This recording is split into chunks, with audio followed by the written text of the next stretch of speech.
Қайырлы күн, құрметті студенттер. Бүгінгі тақырыбымыз өсімдік атауларынан ұлттық дүниетанымға қатысты жасалған тұрақты тіркестердің этнолингвистикалық сипаты. Бұл бірінші сағат. Дәрістің мақсаты этнолингвистиканың нысаны болып табылатын халық болмысы, халық мінезі, халық танымы тұрғысынан өсімдіктер атауларынан қалыптасқан тұрақты тіркестерге тоқталу, этнолингвистикалық талдау жасау. Дәріске қатысты сұрақтарды сіздер экраннан көресіздер қазір.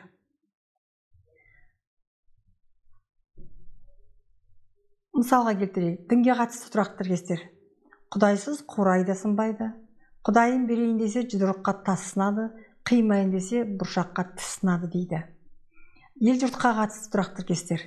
Ер елінде, гүл жерінде, ер ұлсыз болмас, жер гүлсіз болмас, гүл өссе жердің көркі, қыз өссе елдің көркі, бетеге жусан бел көркі, білімді ұлғыз ел көркі. Еділдің бойы ен тоғай, ел қондырсам деп едім. Гүлденсе ауыл, гүлденеміз бәріміз. Туған жердің жуасы да тәтті, рулы ел, ұялы терек. Кәсіпшілікке қатысты. Ши тарту, шым ши, ақ ши, тез қасында қисық ақ жатпас, ағаштан түйін түйген, жалбызды жерде жан қалар, егін ексең бидай ек, құт кетпейді даладан, тары жеген тарықпас, күріш жеген арымас, күрмек жеген жарымас, қауыны таланса есі қос қолдап жылар тағы басқа. Салт дәстүр әдет ғұрыпқа байланысты. Бұл топқа жататын өсімдікке байланысты тұрақты тіркестер қазақ халқының бай салт дәстүрі әдет ғұрпына қатысты туындаған көне де байырғы ұғымдар. Мысалы, ерте көктемде көк шығып көкөк ай туғанда күн күркірейді, найзаға жарқылдайды. Осы кезде біздің ата-бабамыз күн күркіреді, көк дүркіреді деп үлкен қуанышпен қарсы алған. Осы алғаш күннің күркіреген сәтінде киіз үйдің босағасына, маңдайына, табалдырығына ағаш шөмішті тигізіп тілеу тілеген. Осыны шөміш қағу дейді. Күн күркіремей тұрып, табиғи көкөністі жеуге, суға шомылуға тыйым салынған. Күн күркірегеннен кейін тау тасқа шығатын табиғи жуалар мен сарымсақтарды асқа қосып жеуге қариялар рұқсат берген. Бұның өзі ата-бабаларымыздың табиғатпен біте қайнасып, табиғатты өмір тіршілігінің көзі еткендігінің тағы бір көрінісі. Сол сияқты егін жинаған кезде ақ құла алымы деген бар. Яғни алғашқы рет қырмандалған астықтан алынатын алым. Ақ құла көбіне дін иелерінің пайдасына беріледі. Аққұла бекер, босқа деген ұғымды да білдіреді. Бидай қандау. Бидайды ұшырып тазалап қаптарға салар кезінде қазақта қан шығару дәстүрі болған. Яғни қан берсең дән берем деп мал сойып, күректі қандап, қырманға қарай шашатын әдет болған. Шыққан қыз шиден тысқары деген сөз. Қазақ халқының салтында қыз бала жат жұртықта ұзатылған қызды шыққан қыз шиден тысқары деп айтады. Мысал үшін, Мейрамгүл, келінінің діні не деген қат деді. Жолдың ар жағынан бері өтіп, үйге кіріп шай суын ішіп шықса қайтер еді. Шыққан қыз шиден тысқары деген.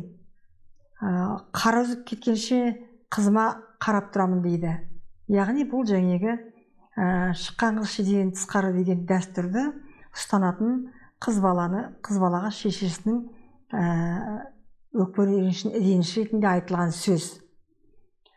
Тағы да бұршағы биттегенде көргенім деген қазақ тілінде сөз бар. Яғни қазақ үшін құлындамаған бие, бала таппаған әйел жақсы емес. Осыған бола кейбір әйелдер өз уағында бала көрмесе мойнына тәспих құсаған бұршақ тағады. Бұнысы Аллаға жалынып бір бала бер дегені.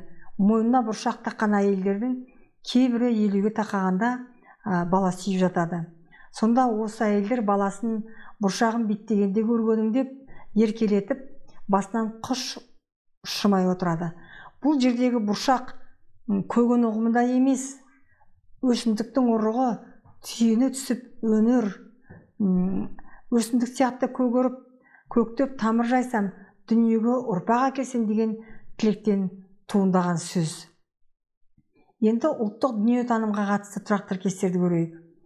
Қазақы дүниетанымды бойына сіңірген бейнелі сөз өрнектерінің ұлттық табиғаты халық өмірімен, салт дәстүрімен, наным сенімдерімен, халықтық пайымдауымен астасып үндесіп жатады. Мысалы, өз басында билігі жоқ, әркімнің жетегінде жүргенді жеңілтек жер күйездерді қазақ жиренше шешенге қатысты аңызда айтылатын ұшарын жел, қонарын сай біледі, нақылымен әсерлі айтады. Шерхан Мұртазаның еңбегінен мысал келтірейік. Атамекенің алтын бесігін Қазақстан, одан тамырың үзіліп қалмасын. Қаңбақ дейтін шөп болады, қауқиған шар сияқты, тамыры осал болады. Жел тұрғанда тамыры үзіліп, домалай береді. Ұшарын жел, қонарын сай біледі. Қаңбақта отан болмайды. Сондайдан сақтасын. Отаның Қазақстан. Ескендір, естідің бе? Осы оралым қаңбақ өсімдігінің биологиялық сипатын пайымдай білген халқымыздың тамыры осал қаңбақтың отандық сезімі, намысы осал адаммен ұқсастығын шендестіре, салыстыра білгендігінен тілдік қолданысқа енген. Өсімдіктің жаратылысына сай құбылысын оңтайлы тауып, адам бойындағы мінез сипатына ұтымды теңестіру нәтижесінде қамыстай жапырылу, шыбықтай майысу, қауға тиген өрттей және ебелек қағу сияқты тұрақ тіркестер түзілген. Ебелек қақты фразеологизмнің бәйек болған, қалбалақтаған, ұшып қонған мағынасына негіз ебелектің жел соғар соқпастан қимыл қозғалысқа келіп қалбалақтауы. Жер жағдайын бажайлауға келгенде де қазақтан сыралғы жоқ болар. Жердің соны шөбін киік білер, жайылым жерден көкірай шалғанын құнан білер. Ат жемейтін аш шөптің гүлденіп өспегені жақсы.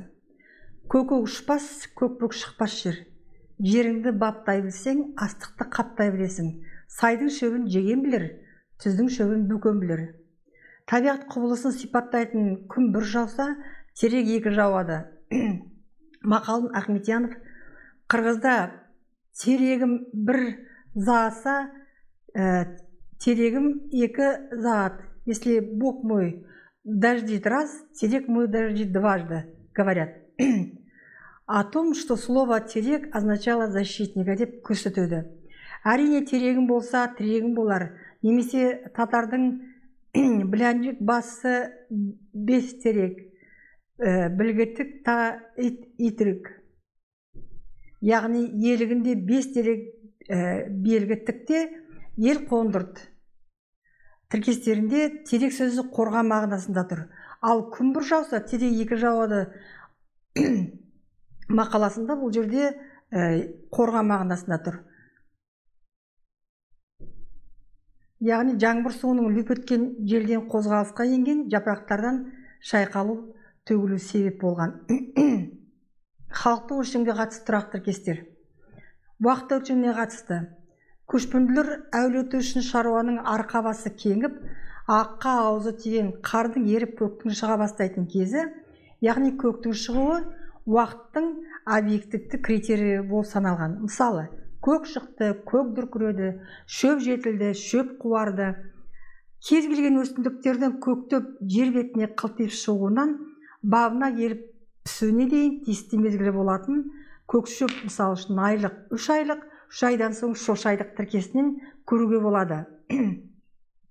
Сол сияқты кезеңдік жұмыстың уақытын білдіретін пішен шауып жатқанда, егін орғанда, ал қазіргі жарты сағат мөлшерін білдіретін тіркеске шай қайнатын сияқты сөз тіркестер жатады. Мөлшерлік ұғымға қатысты тұрақ тіркестер.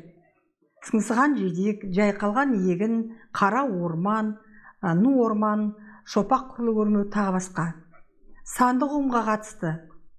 Жетімге жеті бидайда тамақ, қасықтары ботқа болмас, жер жемісін жет аса, көктемде жерге түскен бір дән, күзде 1000 дан, бір орын шөп.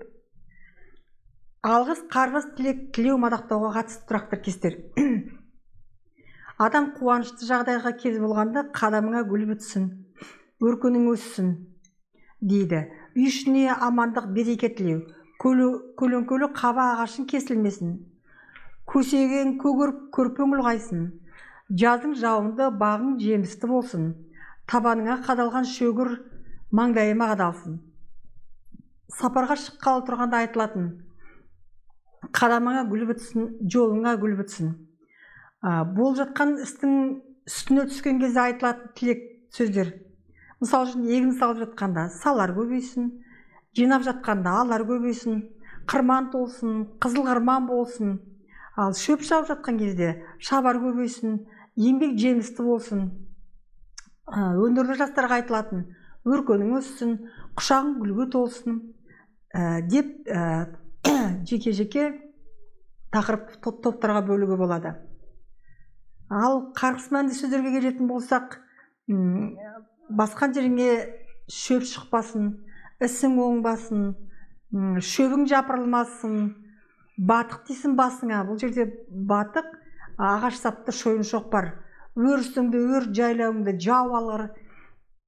Яғни жамандық айнала шырмасын, жау жағадан бөрі өтектен алсын деген мағынада. Жуадай солғыр, жүзімің үзіліп жуадай солғыр деген сияқты көптеген тұрақ тіркестер бар. Оған енді көп тоқталмай-ақ қояйық.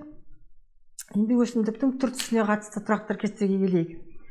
Тілімізде түр түс атауларынан барлығы бірде тұрақ тіркес компоненті бола алмайды. Мәселен, орыс тілінде түр түс атауларының ұясы болып табылатын 30 сөздің тек 14-і ғана фразеологизмдер құрамына енеді.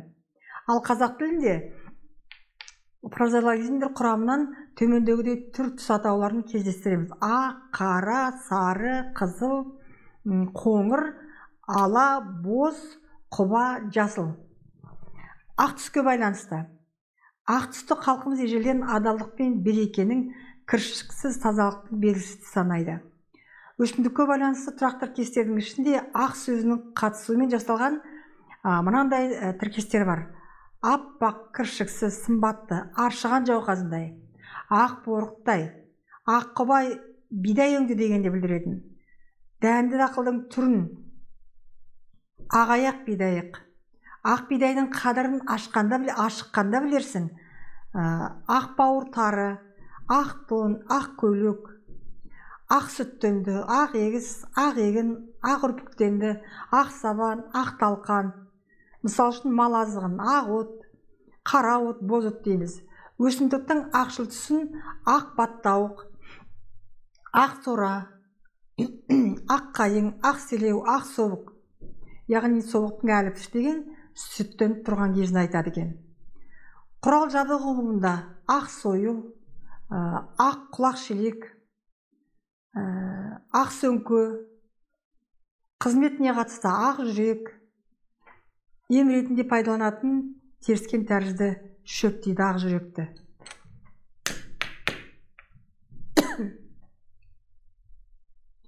Енді бұл мысалдарды көптеп жалғастыра беруге болады. Тағы да сабағымызда, семинар сабағында, басқа сабақтарда бұл туралы сөз болады. Өздеріңіз бұған атсалысасыздар, жинастырасыздар. Осымен біздің сұрағымыз аяқталды. Енді дәрістің жекте сұрақтарына назар аударып дайындалсаңыздар болады.